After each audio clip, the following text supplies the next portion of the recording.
वो शुरू कर दिया था क्या? चलिए, तो आज का लेसन है हमारा टेंस। आज आप सबों के बीच में टेंस से रूबरू कराते हैं, परिचित कराते हैं। यह इंग्लिश ग्रामर का एक मुख्य पार्ट है। जब तक हम इसे नहीं जानेंगे, नहीं सीखेंगे, तब तक किसी भी वाक्यों का या कह सकते हो किसी अनुच्छेद का हम अंग्रेजी अनुवाद नहीं कर सकते हैं।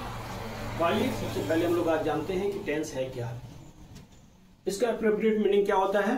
टेंस मतलब होता है काल, जो टाइम से थोड़ा सा अलग है। आगे जाके जब उच्च कक्षाओं में आप जाएंगे, हायर एजुकेशन जब में जाएंगे, तो देखेंगे कि टाइम और टेंस दो अलग अलग चीजें हैं। लेकिन अभी फिलहाल हम लोग ये मान के चलते हैं कि टाइम और टेंस को कंपेरिजन नहीं करते हुए केवल टेंस से आप सबको परिचित करा। टेंस मीन्स काल।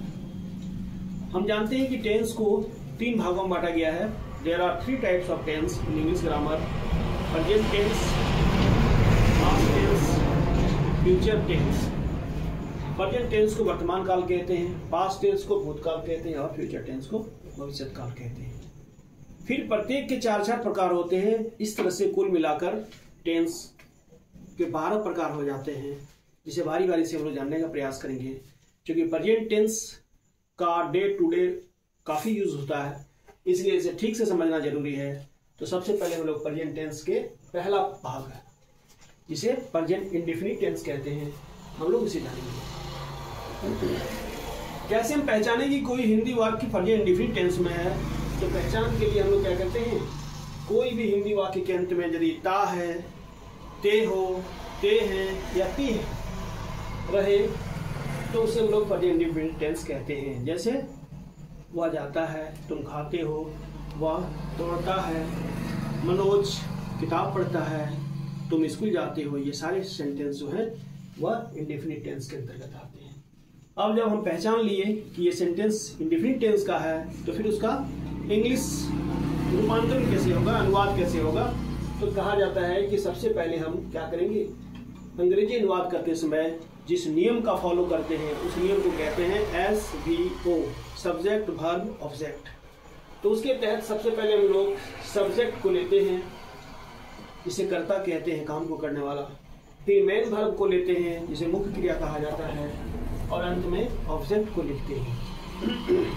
ध्यान रखना है कि मेन वर्ब को लेते हैं, इसके स्वरूप में थोड़ा सा बदलाव कभी कभी होता है। इसमें auxiliary verb is, am, are, was, were, has, have का प्रयोग कभी नहीं किया जाता। केवल थर्ड पर्सन सिंगुलर नंबर में यदि सब्जेक्ट रहे तो वहां पर मेन वर्ब में एस या ईएस परिस्थितियों के हिसाब से लगाया जाता है। बाकी सीधे हम एस भी और ओ का प्रयोग करके एस भी और साहब के हिसाब से इसको अनुवाद करते हैं। जैसे एक उदाहरण लेते हैं जो इस बात को स्पष्ट करेगा। मैं जाता हूँ, आई गो। तुम खाते हो, यू ईट। वे लोग पढ़ते हैं, दे रीड। और वह खेलता है, ही प्लेज। अब देखेंगे इन सारे वाक्यों में वह खेलता है, ही प्लेज हुआ, प्ले में एस लग गया, बाकी सब में एस या यस नहीं लगा। जैसे यू ईट, आई गो इत्यादि में एस या यस का प्रयोग इसलिए नहीं हुआ क्योंकि यह फर्स्ट पर्सन या सेकेंड पर्सन था।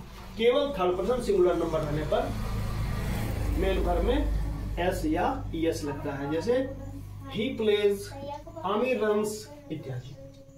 तो इस तरह से हम लोग इसके अफर्मेटिव फॉर्म को देखें, फिर इसके नेगेटिव फॉर्म को देखेंगे, फिर इंट्रोगेटिव फॉर्म को देखेंगे। ठीक है, बस।